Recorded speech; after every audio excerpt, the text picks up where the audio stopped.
The Rights to Ricky Sanchez podcast is presented by DraftKings Sportsbook. Sign up for DraftKings Sportsbook by using promo code RTRS, and brought to you by Big Barker Therapeutic Dog Beds. Get yours at bigbarker.com/Ricky.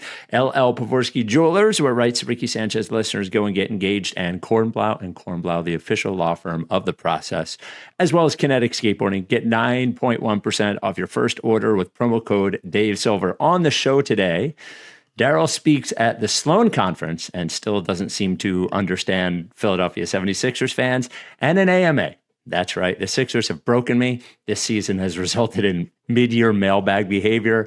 I hate mailbag behavior. I think it is phoning it in, baby. I used to say to Sixers Adam when he would do it, I would say, you can do this, but you're calling it a mail-it-in mailbag, and you're not supposed to do a mail-it-in mailbag in what was supposed to be a title year in the middle of March, but here we are. So Kinetic Skateboarding, I mentioned, love Kinetic. Now, I talked about there being your headquarters for snowboarding, but we are finally, it seems thankfully, knock on Formica, the end of the winter. So you get back into skateboarding. Now, if you're a skateboarder, that's fine. I realize not a huge percentage of our listeners are skateboarders, but all of our listeners hopefully understand that you want to gear up for the spring, right? Might need some new t-shirts, might need some new sneakers now that your old sneakers have been beat to death by salt on the roads and sidewalks and all that kind of stuff after a rough winter. Kinetic is your best place to do so. You're going to see sneakers you don't see anywhere else. Hoodies are good for the spring as well. T-shirts, all that sort of gear. You want to go to kineticskateboarding.com. And if you use code Dave Silver, all one word, you can get 9.1% off your first order. Without any further ado, Amos and the chef.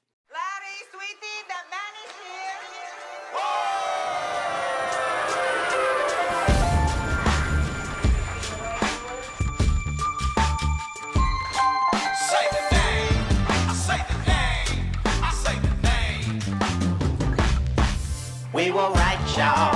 We were right. Even when it went wrong, we were right. We was right, y'all. We were right. So say the name. Say the name. We were right, y'all. We were right. Even when it went wrong, we were right. We were right, y'all. We were right. So say the name. Say the name. Say the name.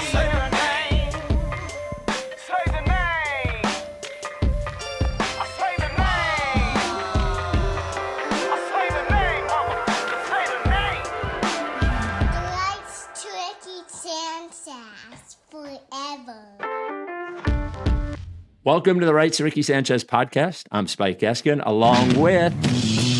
Oh, there he is. There he is.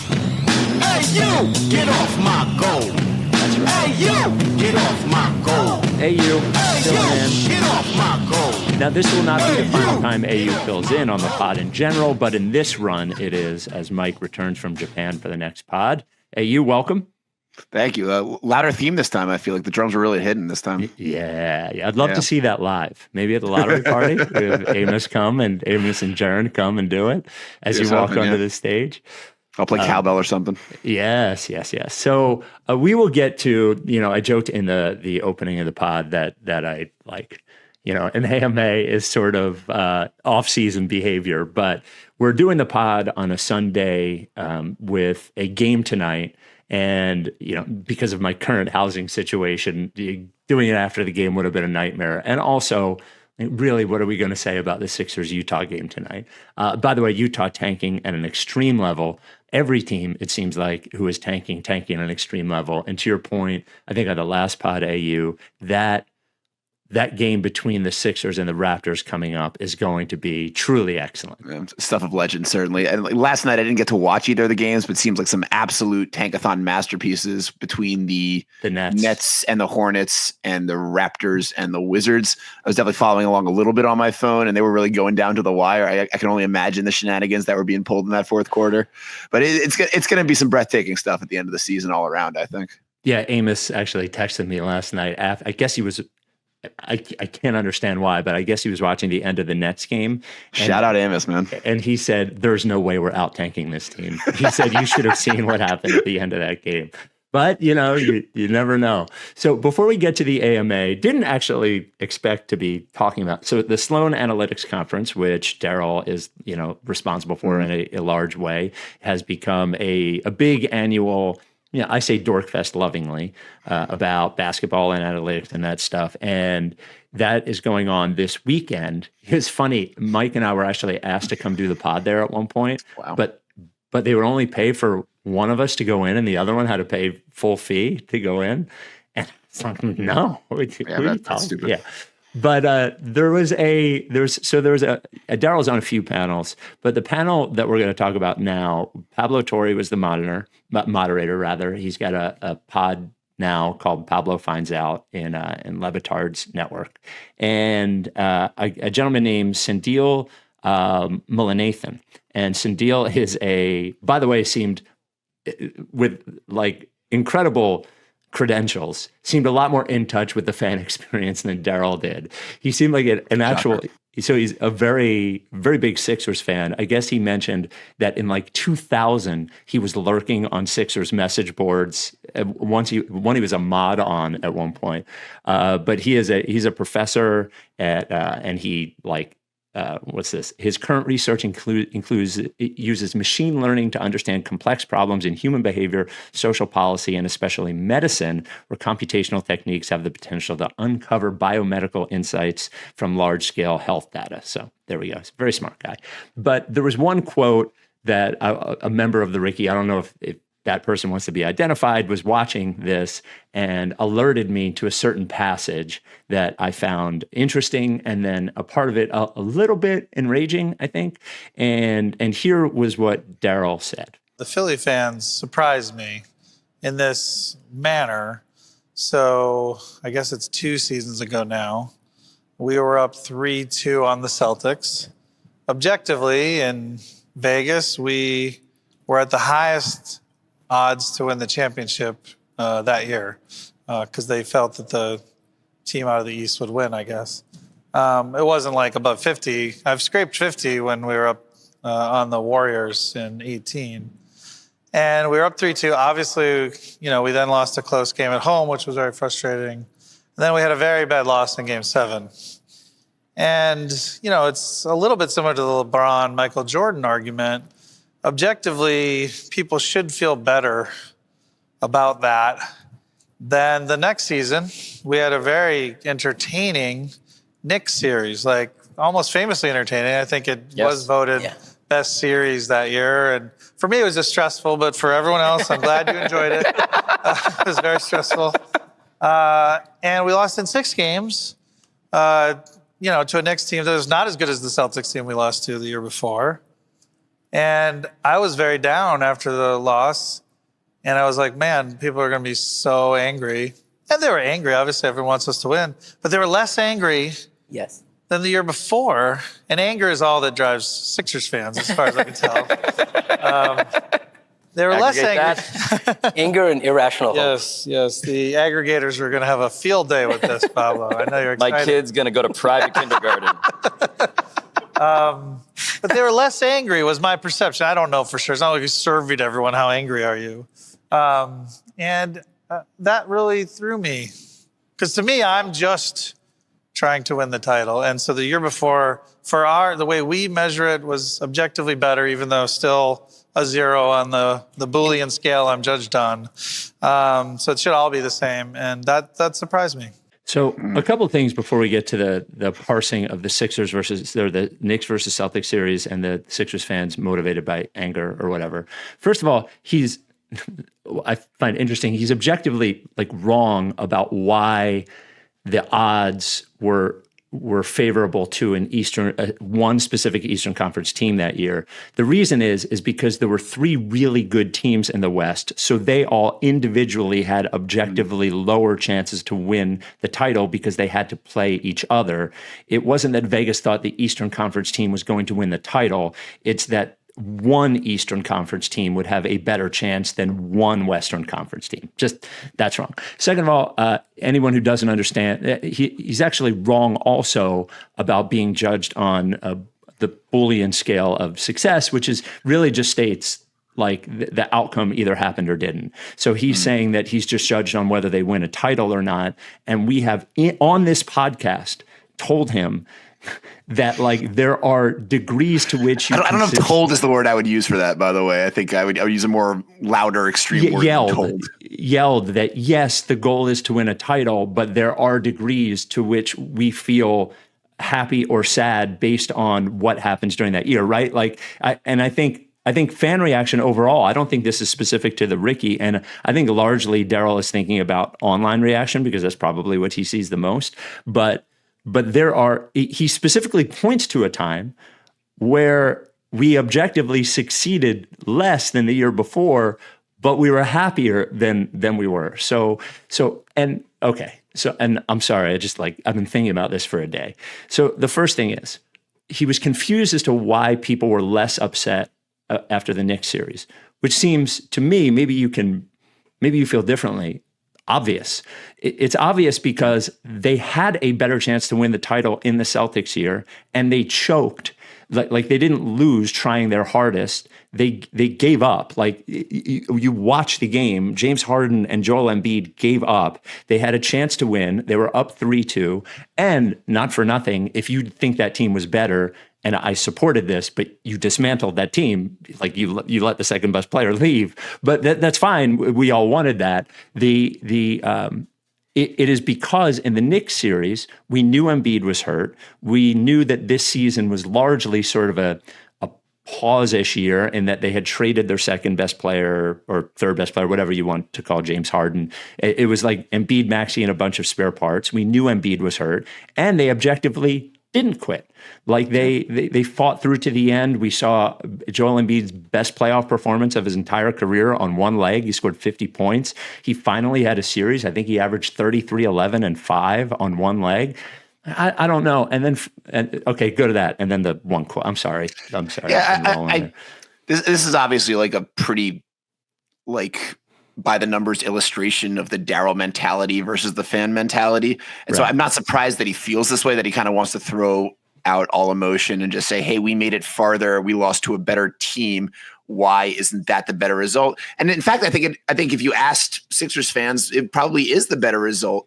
But the emotional aspect of it is all about that Game 7. And for him to like plead ignorance as to why people were angrier about that game is a little bit insulting. Because I mean, maybe he just doesn't remember the specifics at this point. Maybe they all kind of blur together.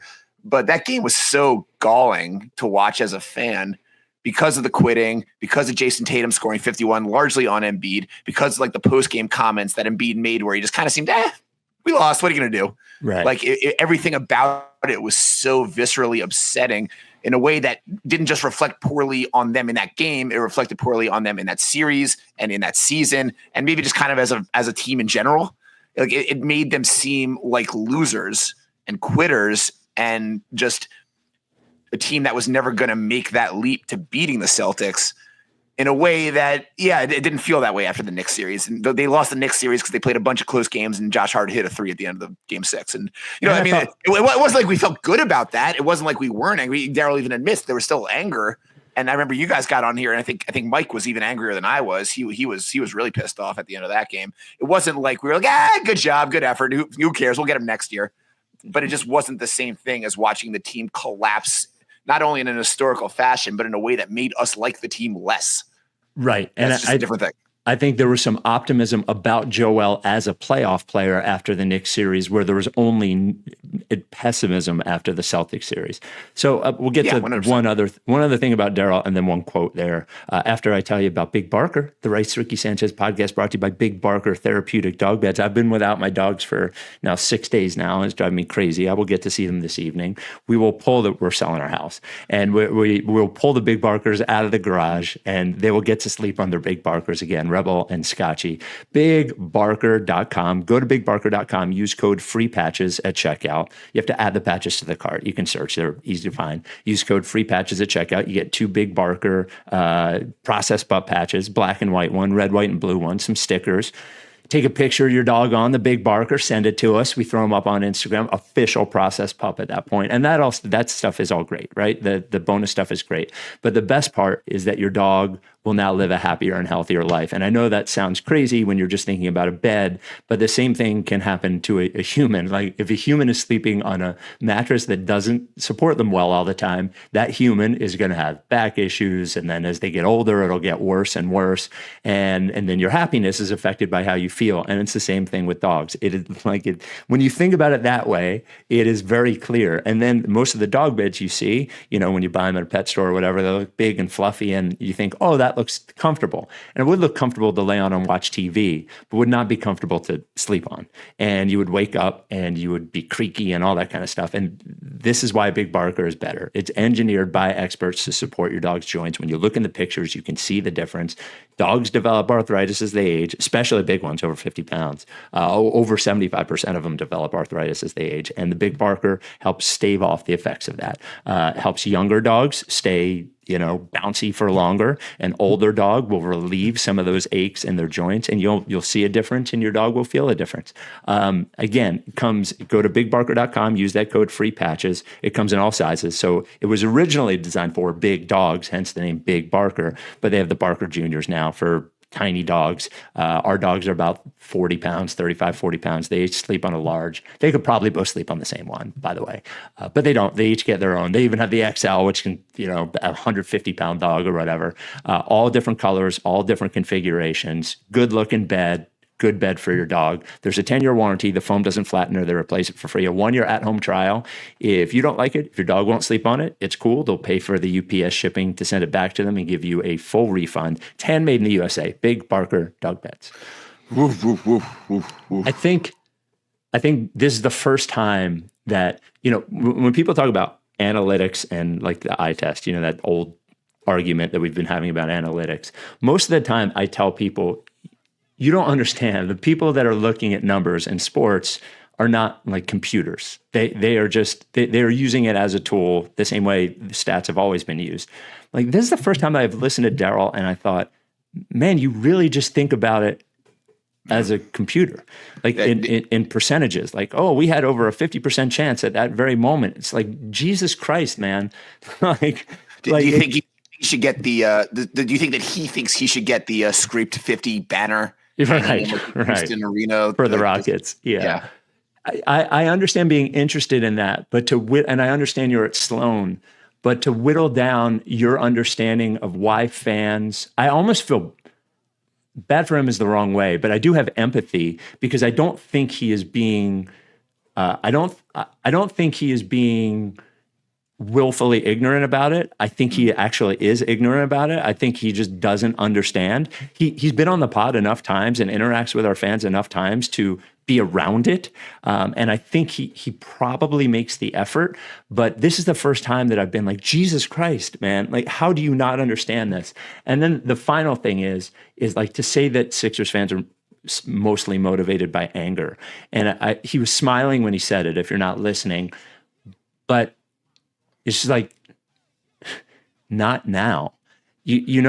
First of all, they are not. All you need to do, there was a parade in Philadelphia about a month ago with 1 million people that might show you that Philadelphia fans are much better being motivated. Like they want to be motivated by joy.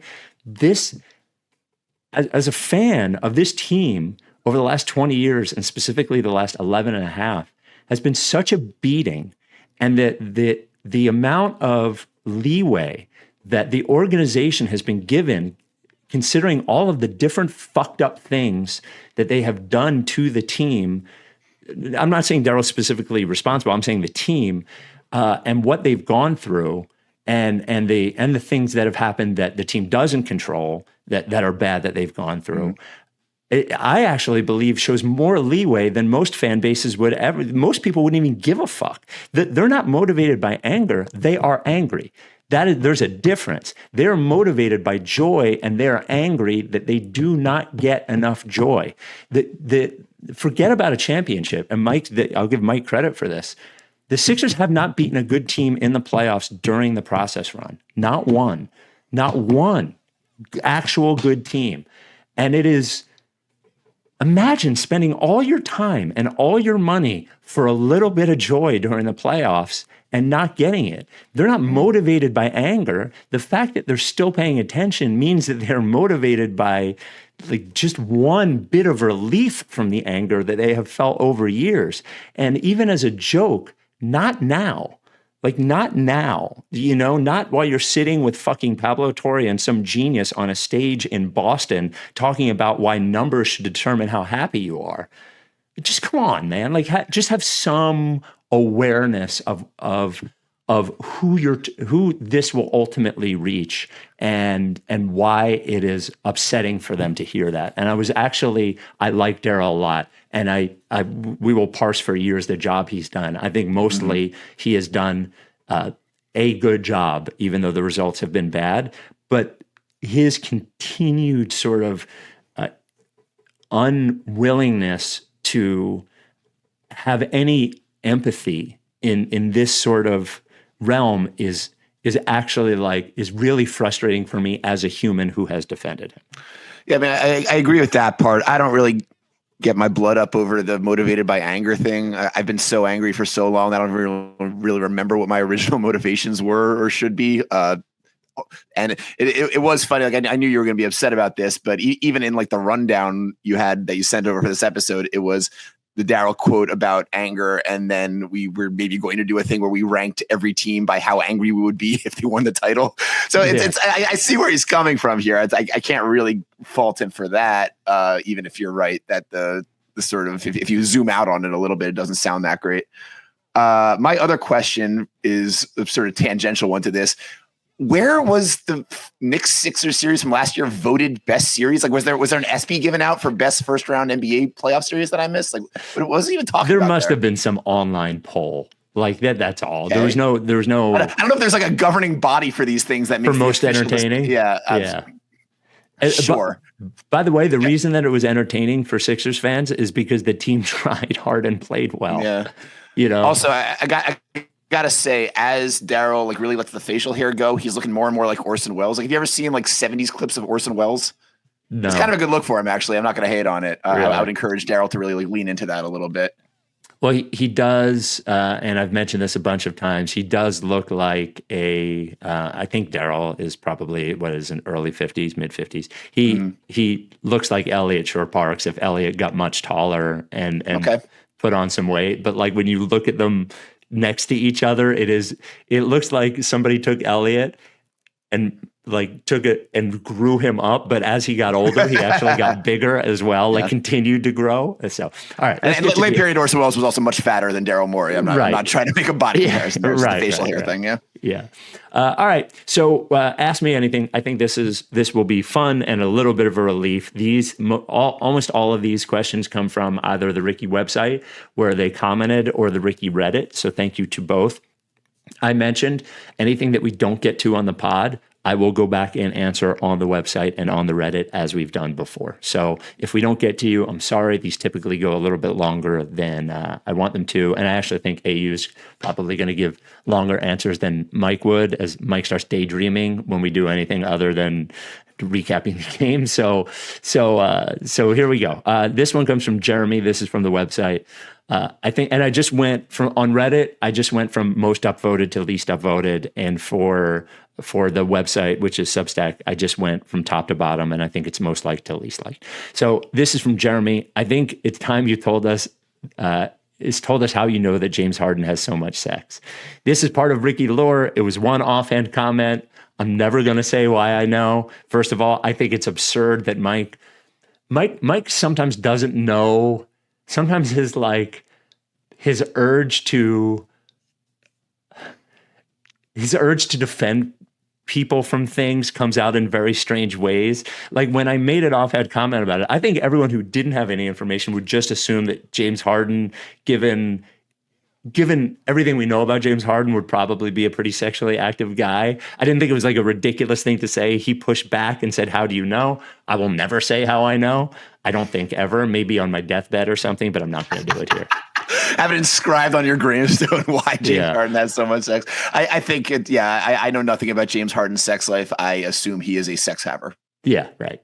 This comes from OK Elevator 7971. This is on Reddit. Singular favorite and least favorite Embiid era moment. Doesn't have to be Embiid related, just during his tenure. AU, does one best and one worst pop into your head? Yeah, I think the best was probably the three he had to beat the Raptors in Game 3 of the first round in 2022.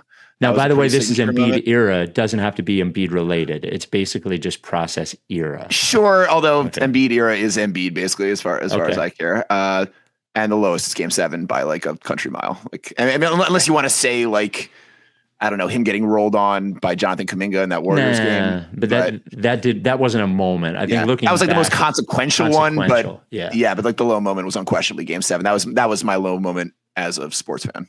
Yeah, I agree with you on the Boston game. Actually, my favorite moment of the era is winning the lottery in 2016.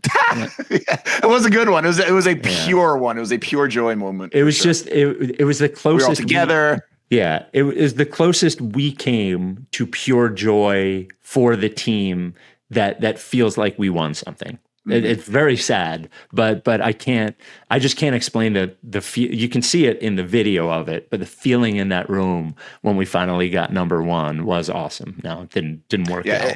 That's a good pick. Thank you. I definitely thought that in that Toronto game that I mentioned, that was like a bigger turning point that it ended up actually being. But like going up 3-0 on the Raptors, and then we lost the next two games, and I fucking freaked out that we were going to lose the entire series.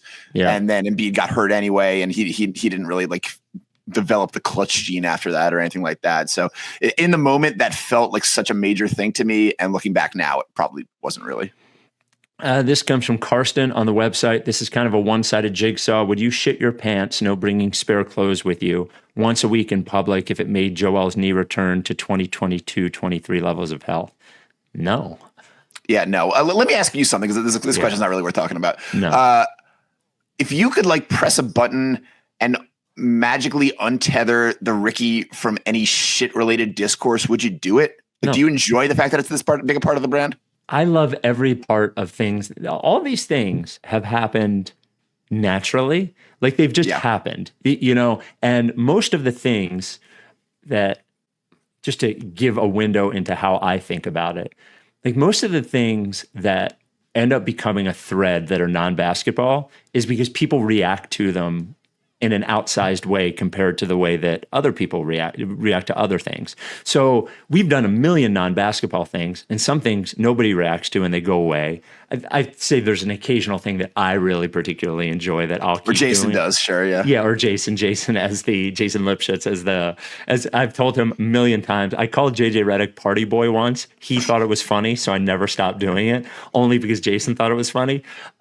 All I need is one, but like the bathroom stuff, I think bathroom stuff is stuff that people think about a lot, but feel like they can't talk about it. And I think on some level, the beginning of this podcast is based on a team that, like the beginning of the Sixers was, you didn't have anybody to talk to them about because they weren't good enough or popular enough at the time. So that's why I don't care. It's fine to me. I think they're overall kind of funny. Love to be breaking social taboos on the Rights to Ricky Sanchez. Yeah, might as well. Yeah, sure. This comes from Lonely S Towner on Reddit. If you could undo or change any one singular move made by the Sixers organization during the Embiid era and replace it with another must be relatively realistic move in order to give Joel the best possible chance at winning the title, what would you choose and why? You can only choose one thing. I'm not going to give the suggestions here, but I mean, I don't think they could have done it but like taking Tatum instead of Fultz is like, and even, I've gone so far as to say, I think taking Ben Simmons was the biggest mistake because Fultz, I do believe that there was sort of like this implied agreement to not take Tatum when they made that trade, that they were going to take Fultz, but he could have also just traded out of the pick. I like taking Fultz, I think, is probably the nail in the coffin of everything. To me, that's a good pick. I didn't really think about that. To me, it was choosing Ben Simmons over Jimmy Butler in 2019. And like that wasn't a mistake in the sense that at the time it seemed really reasonable. Yeah. Even you as an anti Ben Simmons guy, I don't think you were ever like, oh, get him out of here. Let's commit to Jimmy Butler long term. Jimmy Butler, he looked like he was in the back half of his career at that point. Yep. And obviously, knowing what we know now, that might have been, that might have changed everything for us. But it's not one we can really look back on and say like, what were they thinking? No. Well, I was going to ask you something here. The Tatum thing, like. Is it weird that Jason Tatum isn't more beloved than he is? Like, I mean, I understand that he's kind of a lame dude and that the personality isn't there. Like, to me, he's one of the 5 best players I've ever watched at this point. And that's insane. I mean, maybe it's just because he always goes off against the Sixers. I don't know. But like, I think it's kind of crazy that he doesn't get more credit than he does. And I'm happy about it because I hate him and I hate watching him. But I feel like it's almost like everyone else in the national media and the national NBA fan base has the same sort of anti-Celtics bias than the Sixers do. And I probably shouldn't even be saying this because I'm sure like this is manna from heaven for the Celtics fans, but I think he's incredible. And it's so funny to me that like we're looking for the face of the league, and this like pretty good looking young guy on one of the glamour franchises of the NBA who just won the title, like isn't even in the conversation. It's kind of crazy, isn't it? No, I think it's just easier. And I think Tatum is really good. And at one point I thought he was going to be better than Durant. And I think I agree he's probably a little undervalued, but I think this is actually more simple than you're making it out to be. I actually don't think it's about his personality, because Jokic doesn't have much of a personality, and neither does Luka really. Everybody knows he's just not as good as you're saying he is. That's it. I don't know if that's true, though. I don't know. He's really good. He is really good, but people enjoy players that they feel like can drag teams, and he can't drag a team. He just can't. He's a good player. He's a really good player there. I think he's a great player. I think he's an all-time player. Not every player is that player, but I think you're just overrating him. Yeah, 5 best players I've ever watched, probably in a little bit of an exaggeration, but like. I don't know, man. Like I don't understand why he's not more considered in the conversation for like the best players in the league. I mean, I guess the numbers maybe aren't quite as overwhelming as some of these other guys. Well, no other player scares me more than Jason Tatum. I hate. That's a personal thing to you. I mean, I think he's generally considered probably the 5th best player in the league, which is enough to me. Fine. Rights to Ricky Sanchez podcast is brought to you by LL Pavorsky Jewelers, the first sponsor of the Ricky of all time. Hi, Spike, Mike, CJ, and Norman. I hope you're doing your best to remain calm on Super Bowl week. This came, obviously, in Super Bowl week. This came from Jack. This past weekend, I proposed my girlfriend of 9 years. She said yes, and we got our ring from none other than LL Pavorsky. LL was tremendous in meeting with us on several occasions and giving us the professionalism and care that is always promised on the pod. My fiance's name is Danit, and she is one of the 3 or 10 or 25% of female Ricky listeners. She is not a solo listener. Rather, she is one of the Ricky women who listen as their significant other insists that it's mostly a Sixer-centered pod plays in the background. She never complains, but is frequently confused what the hell you guys are talking about. An Alabama native, she's even grown fondness for Ben Simmons' first basket scorer bets, 10-night 876ers, and watches playoff games with an anxiety and fear that she won't have that this year. Only the most deranged fans can possess. Thank you again for introducing us to LL, and most importantly, Go Birds. Pictures attached. The pictures were beautiful. They look very happy.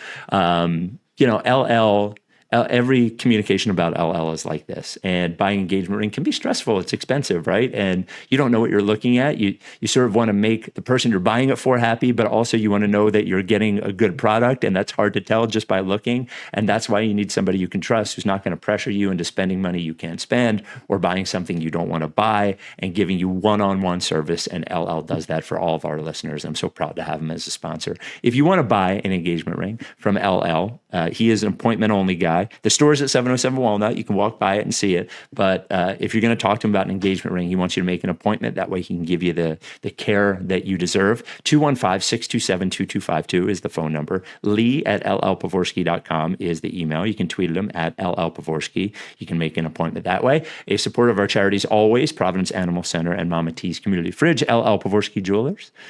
You can always ask LL anything about jewelry. Ah, there you go. That's a good one. This comes from Reddit, Lickface. Oh no, this comes from the website, Noah L 0829. How much would you be willing to give up with PG to get Durant? Also, where's the lottery party going to be? I don't want to give up anything to get Durant with PG at this point.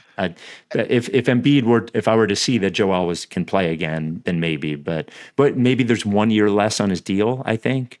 But I just don't care anymore. Didn't we get like multiple questions about the George Durant thing? Like there was a similar one. I think there's 2. Why are people lusting after Kevin Durant? Like, what team do they think they're watching with the Sixers team? Like, did it really seem like we're just like a 37-year-old scorer away from competing for the title? I don't think so. That's the biggest thing is that, and Durant is an upgrade over Paul George for sure. But at this point, I think we're all in. It's a very deck chairs Titanic sort of conversation. And like Kevin Durant, have you watched the Phoenix Suns the last couple of years? Like, that guy is not like we're talking about dragging to a title. That guy is not dragging the Sixers to a title. No, great player, but also, where's the lottery party? Also, I'm not going to say that. Somebody asked about having it in a different thread than Ricky read, having it at a bigger place because the live Rickies at Underground Arts have sold out in like 2 minutes the last couple of times. I'll say this, it'll be in a bigger place. So there will be a lot more tickets available. I'm not going to say where it is yet, but it'll be in a bigger place. I promise you that. This is from the Reddit, Lickface. If you put on a button-down shirt, are you always unbuttoning and buttoning the buttons, or does it go over your head like a T-shirt? That's a fucking crazy question, man. If you were putting your button-downs over your head like a T-shirt, first of all, most button-downs don't stretch at all. So I don't know, like, do you just put your arm straight up and have it dropped over to you by a different person? I don't even know how you don't do that, do you? No, I'd never even really considered it, to be honest. Yeah, maybe it's easier than I realize. Maybe I'll try it next time and report back, I guess. That's a psychotic fucking question. Sorry, Lickface. Thank you for asking, but that's a psychotic question. From Peter on the website, Jigsaw. Your eyelids are 10% less effective for the rest of your life, i.e. you nap, but 10% more light gets in. Or you enter a time machine and have to fight as part of the Spanish Armada for a week. You're guaranteed a 95% survival rate.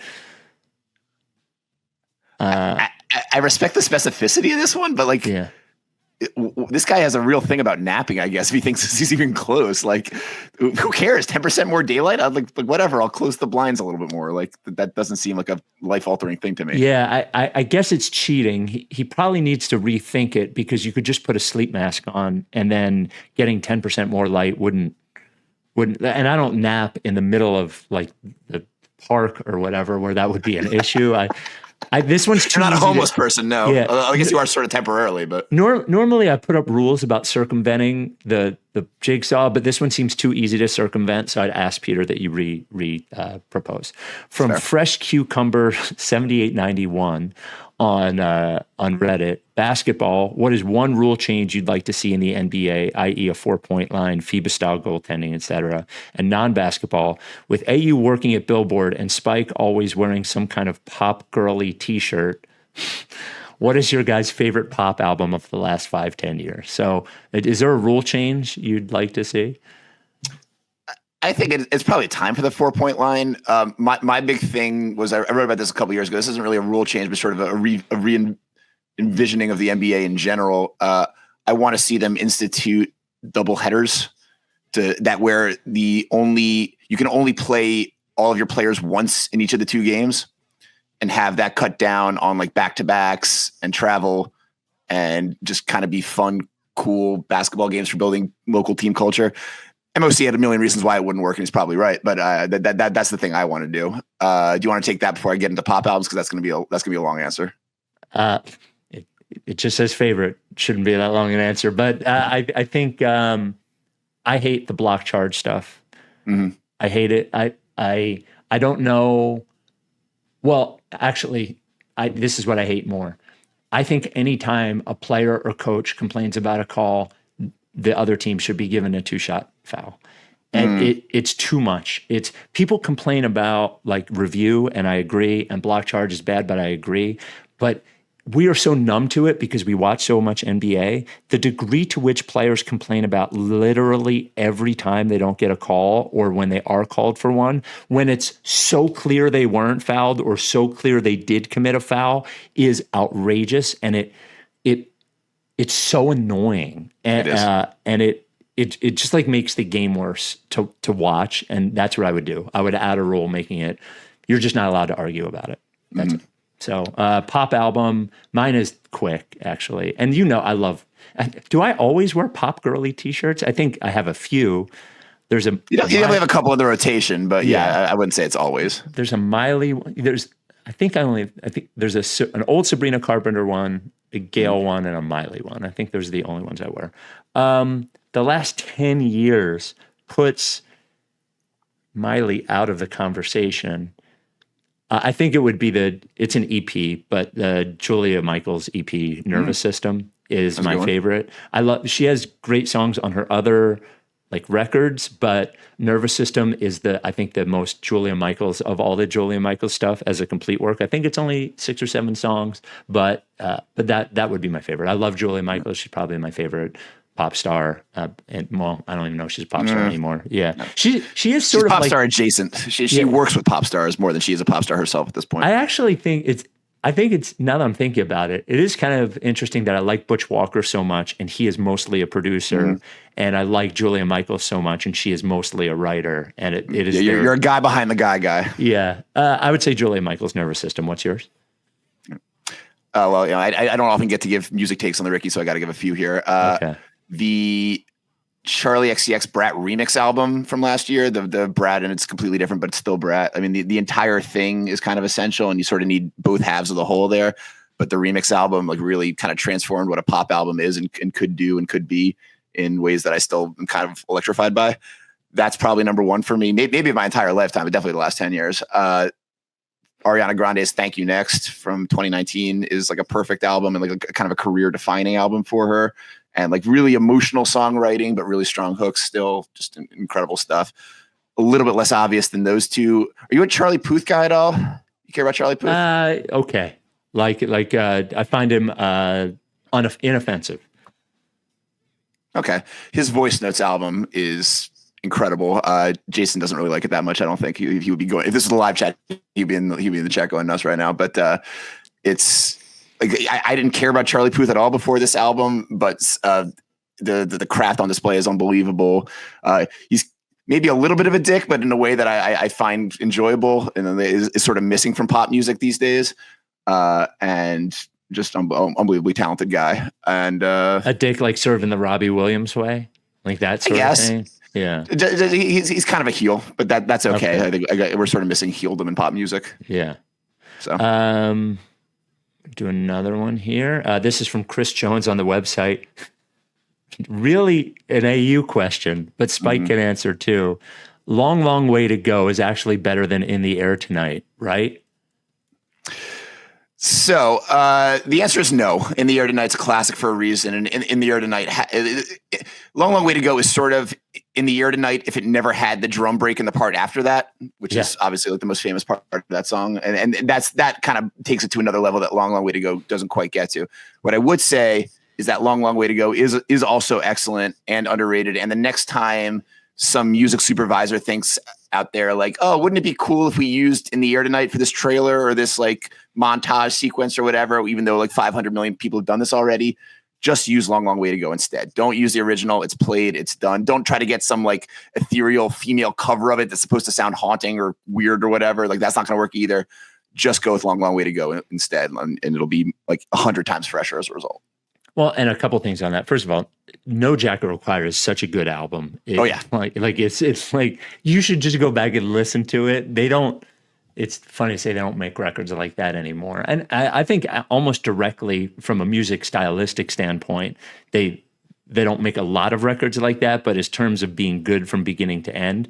And I think you're touching on this. What In the Air Tonight, I think In the Air Tonight's a better song, but what it hits on is that you hit a point with songs that are great songs, and you can't undo the number of times you've heard the song, and it fucks it up for you. And I will never forget when I stopped working in rock radio and I stopped listening. All the songs I heard a billion times that I loved when they came out, but all the Nirvana songs and Guns N' Roses songs and those songs, I had like a 3-year break where I didn't listen to them at all. Mm-hmm. And when I listened to them again, I had one moment where it wasn't like the first time, but it was almost like the first time. And I got to rediscover how good they were and what a gift it was to be rid of that. And I think you would feel that In the Air Tonight if you could wipe away your brain and hear it for the first time again. I think 100%. Yeah. Yeah. Shout out to Chris. Shout out to Chris though, real quick. He's like a longtime listener and a Sixers fan that I've come into contact with a bunch of times because he had a really good podcast with his co-host Tim Malcolm, who's also a Sixers person, called Hall of Songs. They're basically done with that podcast now, but definitely go back and listen to some of those episodes if you've never heard of that. It's a really good show. Rights to Ricky Sanchez podcast is brought to you by Kornblau and Kornblau, the official law firm of The Process. There are some times in life where things don't go the way you want them to. Perhaps the percentages were low that would happen. Lower than 50. Did not scrape 50. Yeah, but the Boolean fucking calculation on it is either something bad will happen or it won't. And when something bad happens to you physically, and sometimes you are not the one at fault, right? Maybe there is a medical malpractice issue. Maybe there is a injured at work. Maybe you were injured in a car accident that wasn't your fault. Maybe there's a slip and fall, something like that. And when that happens, you are entitled to compensation. And that's where Kornblau and Kornblau comes in. When something bad has happened to you in that way, and it is somebody else who could have prevented it and made that mistake, Kornblau and Kornblau comes in and represents you. And Adam Kornblau is the guy that you'll talk to. He is one of the Kornblaus. The law firm has been around for 4 decades. It was started by his parents, but now it is his. And I've always found him to be not just responsible and responsive and understanding and all of those things, but really passionate about what he does, which makes a big difference. And every person who has reached out to him, who has reached out to us, says these things. And you hear there's a lot of advertising. We're not idiots. There's a lot of advertising about personal injury law firms, but they are not like him in that a lot of them that you see advertised, whether it's on TV or billboards, those people aren't even the people that you'll deal with. It's an interesting thing that when I learned how this works, is essentially what they are is they advertise, a lot of them, not all of them, advertise just to give referrals. Most of them, when you hear the end of the thing on the commercial, it says, I can't practice law in your state. Well, then why are you advertising in my state? Because what they're doing is they are getting your phone call and then they refer to somebody else and they get a fee for that. When you reach out to Adam, you're getting Kornblau. You're getting to that exact person. Whether you reach out to him, whether you meet with him and he'll come to you, even though he's got offices all over the Delaware Valley, he is going to show you that care and that understanding. And again, I've been through a personal injury case. My wife and I were rear-ended by a drunk driver like 12 years ago now. And I wish I had known Adam at the time because the personal injury lawyer I had was not communicative like Adam. And the process was frustrating and annoying. I think it took 2.5 years. And it would have been nice to have somebody who does the job like Adam. If you think you might have a case, give him a call or shoot him an email. It doesn't cost you anything. 215-576-7200 and ask for Adam. That's 215-576-7200. Ask for Adam. Or email kornblau@kornblauandkornblau.com. So the and is spelled out in the email address and Kornblau is spelled Kornblau. Kornblau and Kornblau, the official law firm of The Process. Okay, this comes from Bajeko on Reddit. It seems like Mike hasn't enjoyed doing the podcast over at least the last couple of seasons. Have you ever considered limiting him to 1 pod a week? AU, the Danny, Tony T, MOC could cover along with some other guests. It doesn't seem like Mike always has had this sort of, maybe not always, but over the last probably 7 years, tinge of, I don't feel like doing this, but nobody is stopping Mike from saying he doesn't want to. I would actually say, just to pull back the curtain, I'd say probably 3 or 4 years ago, maybe even pre-COVID, Mike was more, I don't think I can do this as much anymore. And it really seems like this is actually just part of Mike's life now. And what you're hearing is who Mike is on the podcast and the state of the team, less that Mike doesn't want to do the pod anymore. Mike does enjoy the non-Sixer stuff less than I enjoy it. That's for sure. But also I don't enjoy going over every player on the team every game, and we do that too. So it's a compromise thing. So if Mike doesn't want to do the podcast, I could certainly find someone else to do the other thing. But I've always thought of the podcast as, though I appreciate UAU and I think our community is a big thing, the Ricky is me and Mike. So I could do one episode a week without Mike. This is what I do for a living, is I talk into a microphone, but it doesn't seem like it is the Ricky for real without Mike. Yeah, I mean, I give Mike a lot of shit, and he deserves it. And I probably should have given him more the last couple episodes. I'm kind of mad that my time's running out to give Mike shit live on this podcast. But yeah, like he's the best at what he does. I mean, he and you together are the best at what you do. And even though he occasionally seems a little apathetic or nonplussed, whatever, the only reason it would make sense to have him on the show less is if he wanted that and if he asked for it.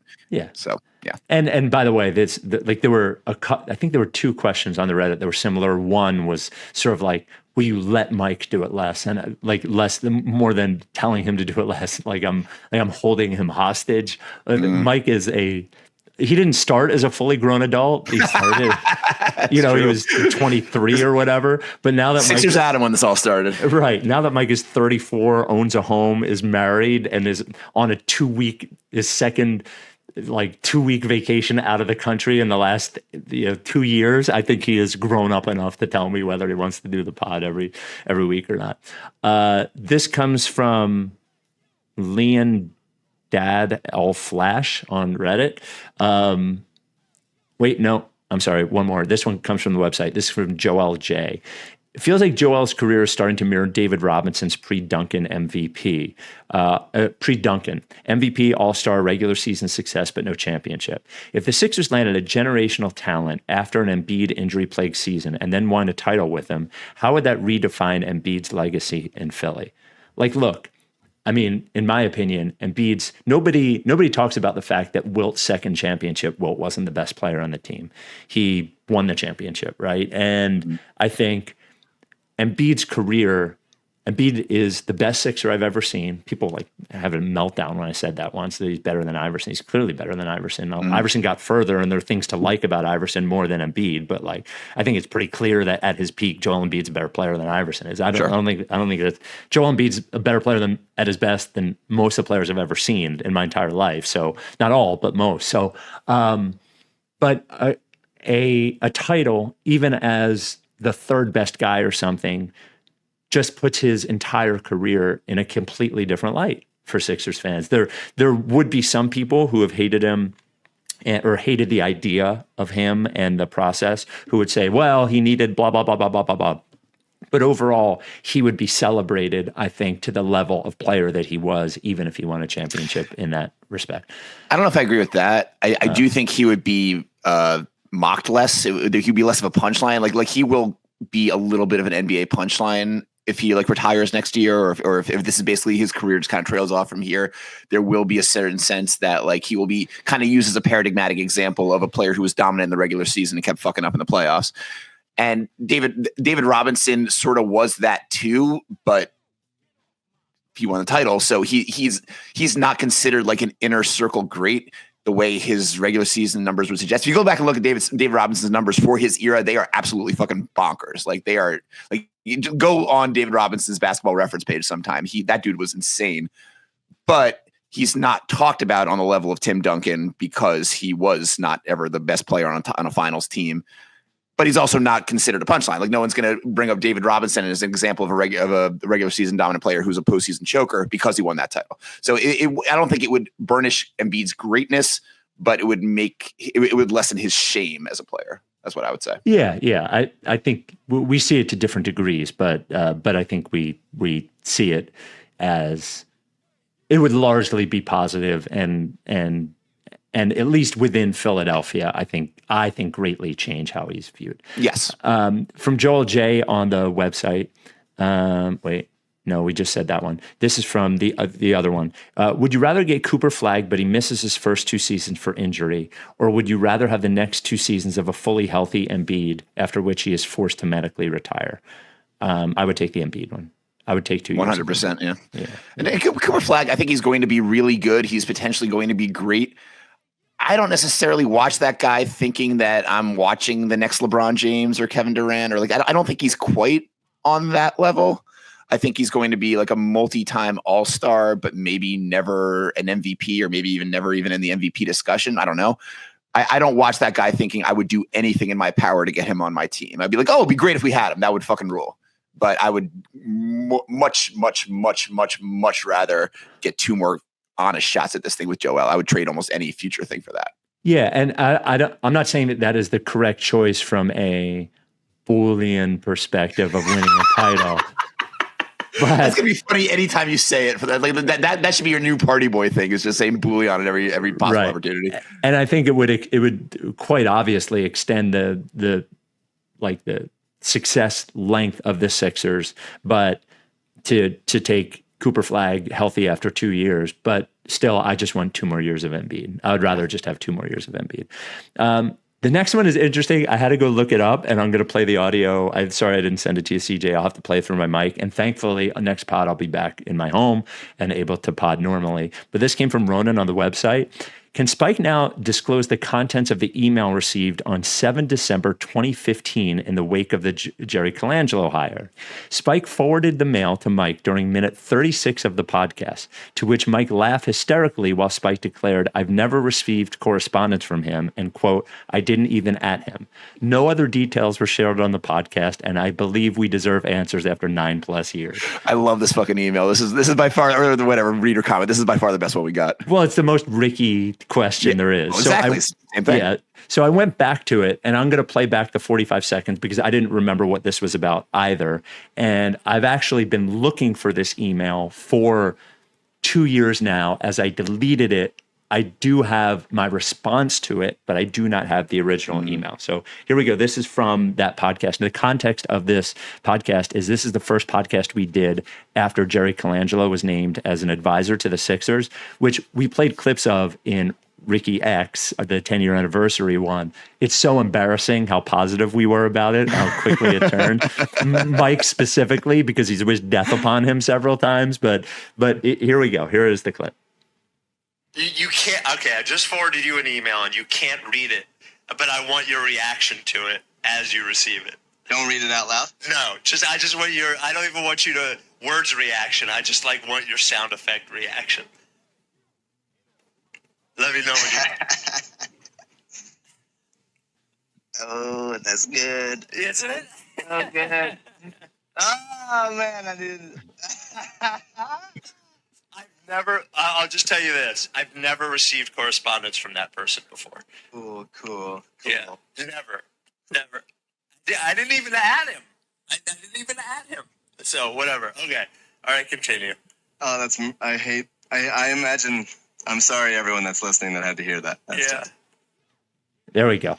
So I went back and listened to it because I didn't remember. And then I looked at the date, and that is when I received an email from Woj, who I'd never talked to before. Wow. Because I had said, it must have been on Twitter, that he didn't ever get any scoops from the Sixers under the Hinkie era. And I did not at him or whatever. And it wasn't like some declaration. It was just part of other things I was saying. And within 24 hours, I received an email from Woj. It was from his Yahoo email address or whatever, because that's who he was working for at the time. It was like it was very nice, but it was nice in a passive aggressive, just sort of like evil villain way. And It included a Word doc with links to all of his Sixers scoops during the Hinkie era. Don't be speaking on that man's name, Spike. You got ears everywhere. So it is incredible, and that's what it was. And I'm sorry, it had nothing to do directly with Jerry Colangelo or Hinkie or whatever. This is from Reddit, from AP Tiger 1125. How many hats does Spike own? I don't know. I have way more T-shirts than I have hats, but I would say I'm thinking about the carriers I have for them. It's probably like 200 or 250 hats I probably have. Wow. But I haven't bought a lot. Do you keep them all in the same place?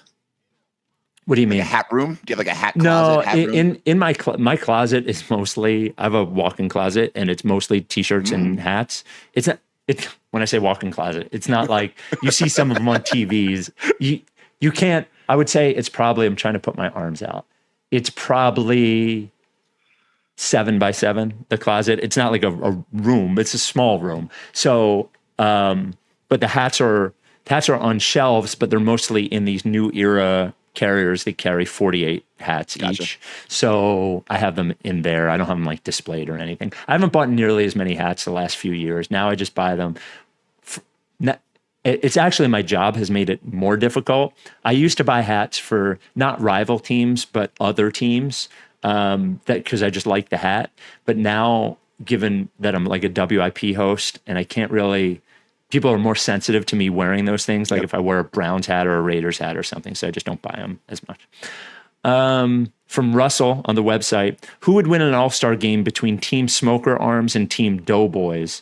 Also, who would be in your starting five? Starting five part is hard, but Team Smoker Arms would have Durant. It would have Kyrie. Like, I don't think the fat guys would win. I think the Smoker Arms guys would win. I think there's more great. You're gonna have trouble with guards with Team Doughboys. I guess you could have Luka, right? But do you have an opinion? I have nothing to add to this conversation. Okay. All right. From Reddit, from Reputation Fit 3597, if it's over now for Embiid, do you think he's a Hall of Famer? I think a comp might be Yao Ming, big man, significant impact, shortest career. We talked about this on Friday on the air. He's definitely a Hall of Famer. Even so, I think the more interesting question, and his career is more significant than Yao Ming played 8 years, but Embiid was better in his career than Yao Ming was. I think the question is better as if the Basketball Hall of Fame had the same standards as the Football Hall of Fame. Is he a Hall of Famer, or the Baseball Hall of Fame? Mm-hmm. That is a little bit less clear. The baseball is very unclear, especially because he didn't win anything. Football, the best two comps we came up with were Megatron, Calvin Johnson, and Sterling Sharp. Neither one, and they both had really short careers. And Megatron never.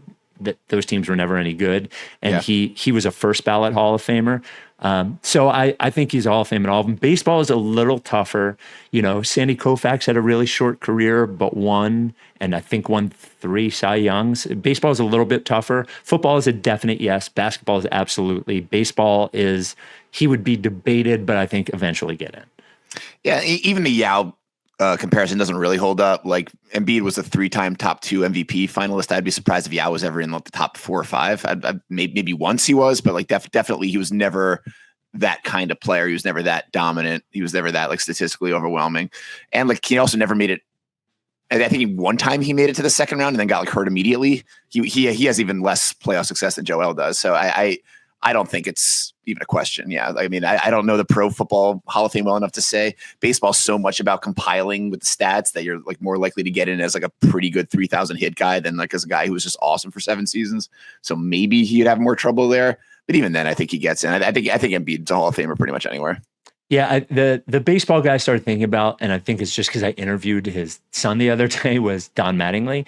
And Don Mattingly, if you're my age, you remember Don Mattingly was considered one of the 2 or 3 best hitters in baseball. A lot of Yankee fans I know like revere him over Derek Jeter or people like that. Like, well, but Mattingly really was it's actually, so I'm Gen X, and if you go back and look at Mattingly's numbers, his peak is so much shorter than you remember because you remember him as being so great. But his peak really was only 4 or 5 years or something. And the same thing where like that was when the Yankees were bad. I think he only made the playoffs one time at the end of his career. Yeah. And Mattingly is not a Hall of Famer, though all Yankee fans would tell you that he should be. Baseball, I think, is the most complicated of them. Also, football is different. I think the most similar position you would put in football would be quarterback, but there's not really anybody with his career. Maybe Andrew Luck, and Andrew Luck that's not bad actually. Won't be a Hall of Famer. So anyway, this is from Owen on the website. What team-specific podcasts come closest to capturing a Ricky-like relationship with the team they cover? Would like to hear your answers both as to other NBA teams and other Philly sports teams. This is going to sound egotistical. I just don't think there's anything that comes close. I think, we have 2 podcasts at WIP. I think High Hopes is the Phillies one that Jack does. I think from a vibe standpoint, that comes closer than Go Birds, and their fans are cool and sort of like laid back. And I think there's there are a couple of bigger NBA podcasts, I think just based on market, like there's a couple of Knicks ones and there's a Lakers one, but I haven't seen anybody do what we do, to be quite honest with you. So, I mean, from a cultural standpoint, I feel like it's almost impossible. I still think it's impossible that y'all have done what you have done. Like when you look back on it, sometimes like the number of times that you've kind of entered the larger consciousness is pretty ridiculous. But in terms of like the overall vibe, whatever, like how would you even know? Like why would any of us listen to podcasts about other teams? Like I'm not a psychopath. I don't be listening to like Charlotte Hornets podcasts in my spare time. Well, maybe they have the best podcast ever. I couldn't fucking tell you. I think the truth is that I'm in the industry, and forgetting about how good the podcast is, I think your response is to like what we have from a, if you talk to any like reasonable NBA fan who is involved in podcast culture, they've heard of us. Yeah. If you talk do other podcasts like sell out the Electric Factory or like other equivalent venues? It's just like when I tell other people about it, it sounds like I'm lying. I should be lying. It's crazy. Right. It's not, and I feel blessed because of it, by the way. This is less, I'm amazed by it. And it just speaks to, I think it speaks less to us as hosts and more to the singular experience of what we've all gone through that I believe is the most singular. So well, it's both, but yeah, sure. Yeah.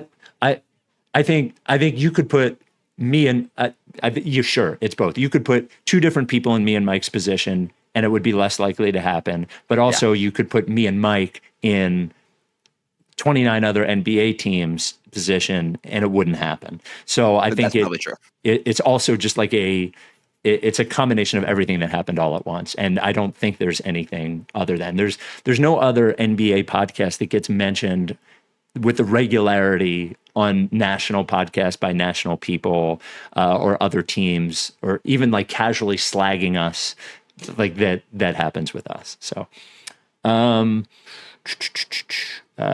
working from bed on Reddit. Let's say through some crazy series of events, Mike is signed to a 10-day contract by a bad NBA team, for example, the Wizards. What would his average stats be at the end of the contract? I'm actually maybe more interested in what Mike's answer would be to this. Why are we answering this question on Mike's behalf? Well, it's funnier. He wouldn't play. So I think you have to say if he played 20 minutes a game, but he would, I'm sure Mike is a good pickup basketball player, a good intramural basketball player. I'm sure he is. He wouldn't have any stats. He would turn it over a bunch. He probably wouldn't get any shots off. The speed and size of NBA players is so outrageous compared to regular people that nothing would happen. I don't. Yeah, this is like the more extreme version of the can really good college team beat really bad pro team discourse, where it's always like no. The answer is no.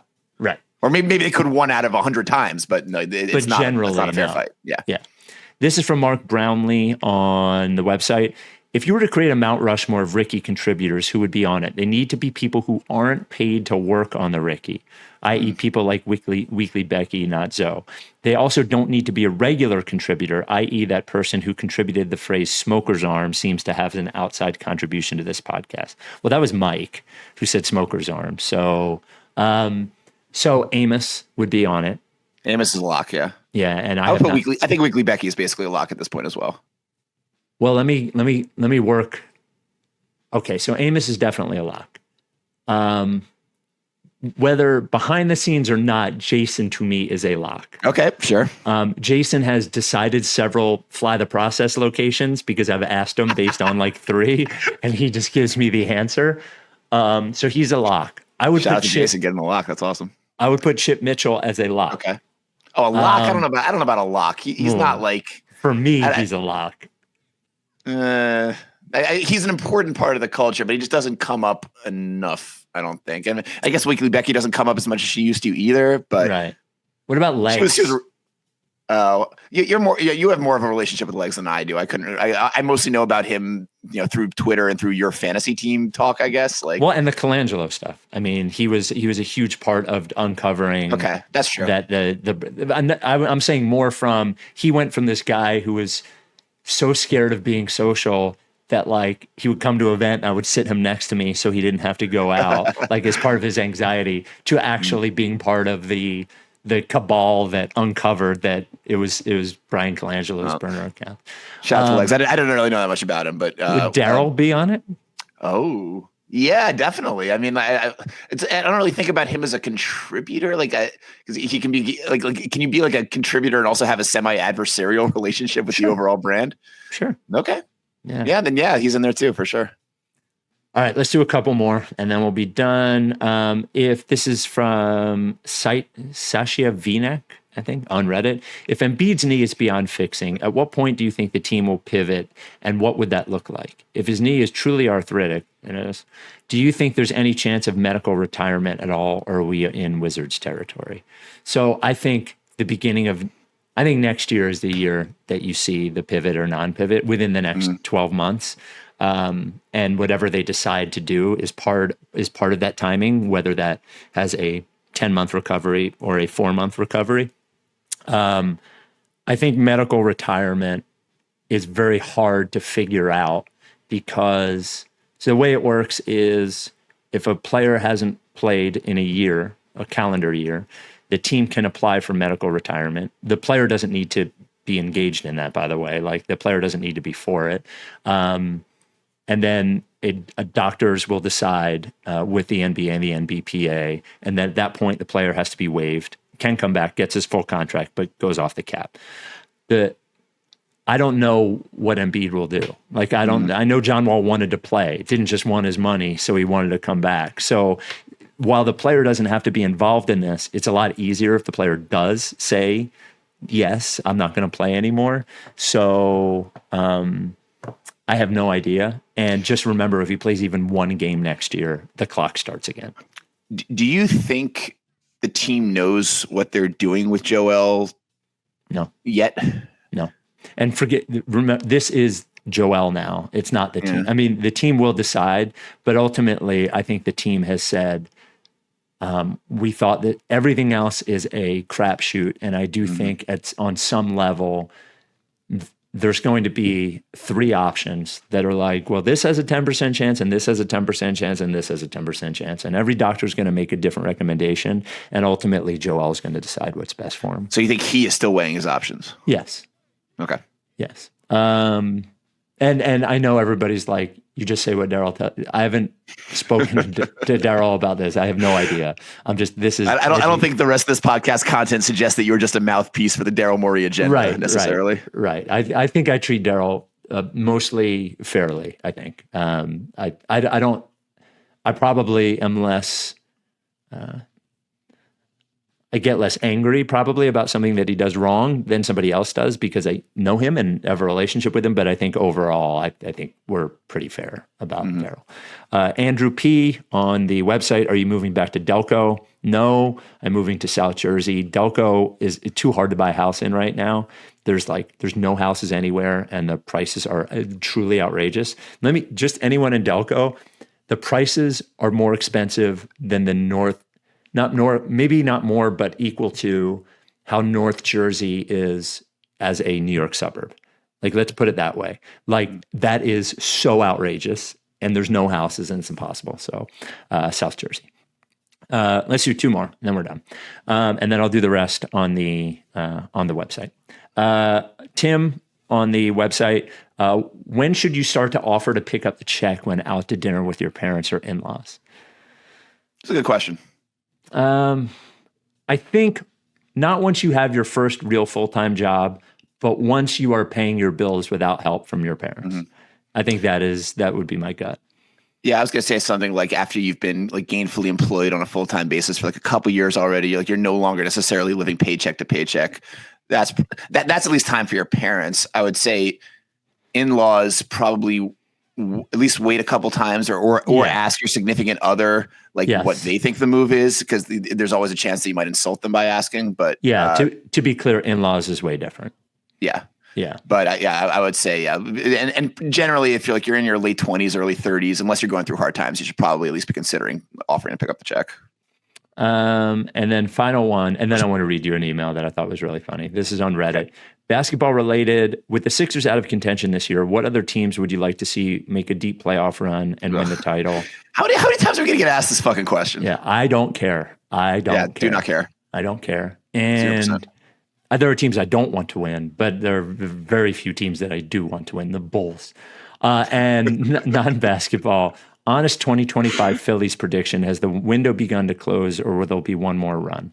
My general feeling on the Phillies is that I think we are a little bit clouded by how the season ended last year. And when people say that there's been declining success over the last 3 years, that's true from a playoff perspective, but it's actually the opposite from a regular season perspective, where they went from 87 wins to 90 wins to 95 wins. Mm-hmm. And I know the playoffs is what matters. And I agree, that's baseball isn't what I'm saying here, but there is a randomness to baseball playoffs that doesn't exist with basketball. So I think they are. Now the window is starting to close. Romuto's probably not here next year, or Schwarber, I don't know. Zach Wheeler's 34, Bryce is 32. But I think the Phillies are going to be better than people think. And if the only team, everyone can point to the Dodgers, but again, it is baseball. And if the Phillies lose to the Dodgers, okay. But every other team, they should be just as good as. So I'm pretty optimistic about the Phillies. We talked about this a couple podcasts ago. I'm actually pretty down on the Phillies this year. And I think they're sort of overdue for the everything goes wrong season. They're going to have a season, either this one or next one, where, Bryce Harper misses 4 months and Kyle Schwarber misses 2, and Aaron Nola falls off a cliff, and Zach Wheeler isn't as dominant as he used to be. And it just, there's going to be one of those seasons, because every group like this has one of those seasons, usually around this point in the timeline. And this is exactly when the late 2000s, early 2010s Phillies had that season. It could be next year. They could kind of hold on for one more year, but I think they're going to have a season like that sooner than later. And I don't think they necessarily can come back from it once they do. That's it. I think we'll see too over the next 3 years, whether they've been smart in the off seasons and deadlines by being resistant to giving up prospects for players to help them win now, and whether it helps them bridge. We love to kick the can in Philadelphia, don't we? We love a 1 foot in trade deadline season. That seems to be the move. And the final one, this came is from an email from Scott in Utah, who emails a lot, and he doesn't get his emails on a lot because they're always very, very long and mostly too angry for the pod. But I'm too angry for this pod. That's incredible. Yeah, boy, did he hate Caballas. But I'm including this. We'll answer the question, but I think that the story in the second half is actually more interesting. Dear Spike, AU, and Mike, we've reached the point in the season where tanking is being discussed. Here in Utah, the Jazz are regularly benching all of their healthy, good players in an effort to tank. The NBA and corporate ghoul Dave Silver are silent about it. I know that you guys have discussed all issues related to tanking over the years, but considering that the Sixers are lottery bound, I wanted to get your thoughts on how to discourage tanking. My favorite lottery reform idea, and maybe the simplest, is to exclude teams from getting a top lottery pick in consecutive years. When a team wins a top 3 pick in the lottery, they can be no higher than 10 the next season. For example, the Hawks, Wizards, and Rockets had the top 3 picks last year, so that would include those 3 teams from winning a top 10 lottery pick this season. By the way, the Hawks are not tanking, and the Rockets are not tanking. So, and the Wizards, I would say, are a result of bad management, but whatever. Tanking is inevitable, but that method would certainly reduce the blatant tanking we're seeing at the end of every season. Here we go. Non-basketball story. This is good. I work with a Chiefs fan. I do not know him well, but we've always been friendly. He's built like Zach Bond. 6'3", 220 to 240, around 30 years old. I'm almost 55. 5'11", 170, and obviously an Eagles fan, although I don't wear it on my sleeve or talk shit. I'm very quiet, professional, and focused at work. The Monday after the Super Bowl, he walked by, and I said, "What was it like for you watching that game?" Well, he wanted to fight. He jumped right in my face and tried to bully me with his chest. He was saying, "You're not about it. You're not about it." I stared at him the entire time and said, "Sorry, dude, I'm too old and slow to be about it." And he backed off. I saw him this week and said, "What's up, big guy? Are we cool now?" And he says, "No, man, I can't wait, and stared me down as he walked away. So now I'm being bullied at work by a guy twice my size and 25 years younger because I asked him about a football game. I can handle it, so no problem for me, but what the fuck? One more thing, as a Spike guy, I very much enjoyed the AU pods. Keep up the good work, Scott in Utah. So, was that a slag on Mike? If it was, that sounds like a compliment to Mike. Yeah, that's not what I meant. That's not what I meant. I when I read it as a pro AU thing.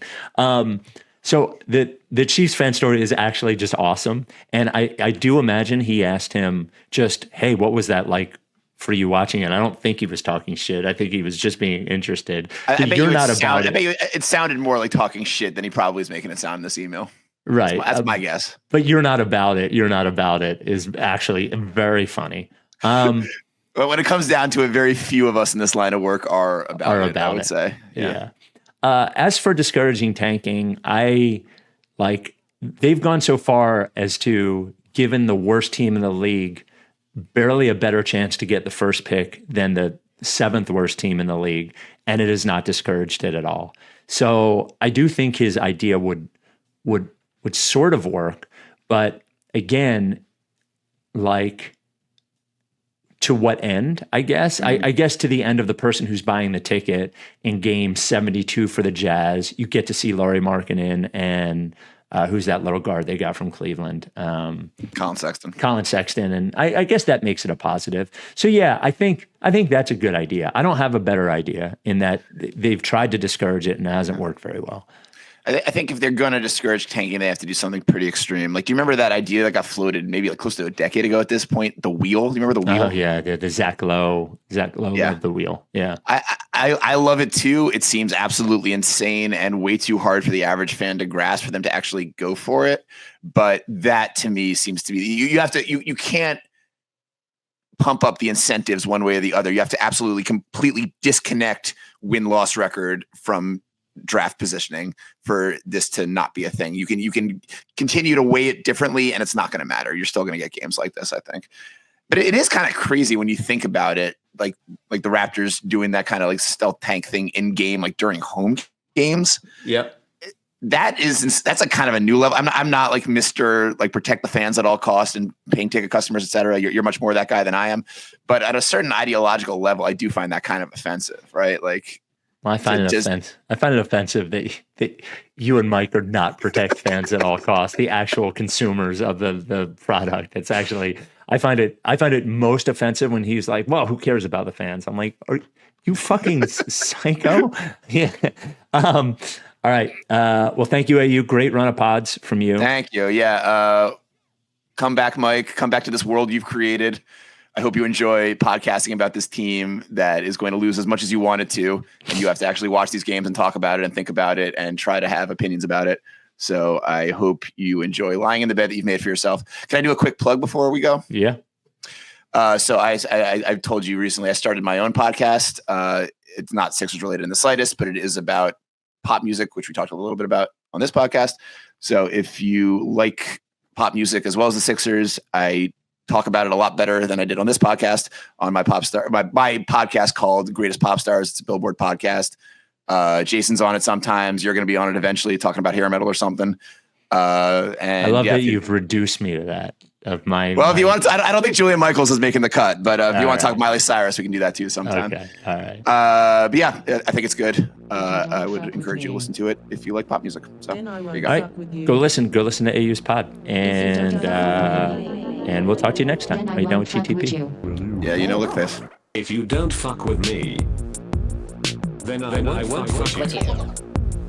If you don't fuck with me, then I won't fuck with you. But if you fuck with me, I'm gonna fucking kill you! Time for plan B.